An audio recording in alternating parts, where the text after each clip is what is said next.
Hello guys and welcome to the course sheet. Today we are gonna learn about the basic tag which is the heading tag.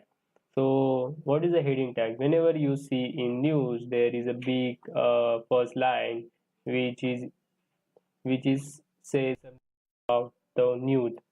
So it is a heading of that whole news. Okay. So for that we are using headings tag.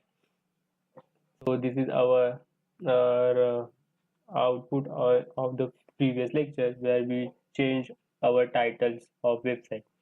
So okay, so there are if you write H, so basically there are the five types of heading tags.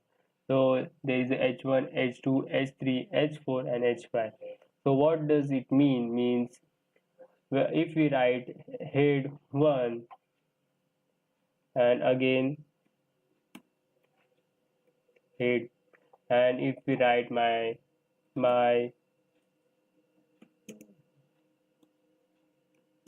website.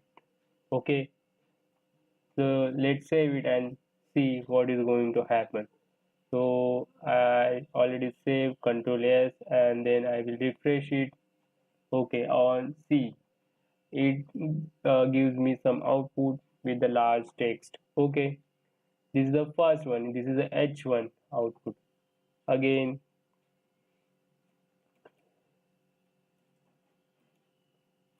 I will write H2,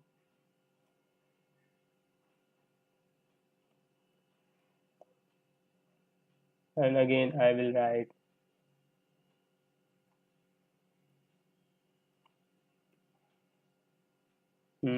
my. Okay, again save it and let's see what's going to happen.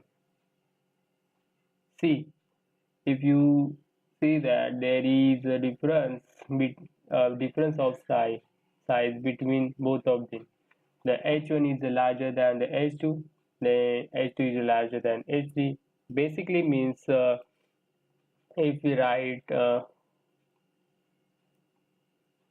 if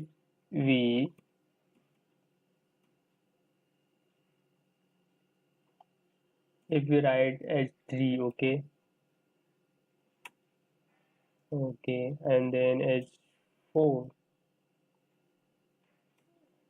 and save it, we are gonna find out that whenever the H1 is a larger one, H2 is a smaller than the H1, H3 is a smaller than H2, and H4 is a smaller than H3. Means whenever we increase the number, order of number, the size of the text is getting smaller and smaller and smaller. Okay, this is the use of these heading tags, and that's for it today. So thank you for watching. If you like my video then subscribe my channel and have a nice day.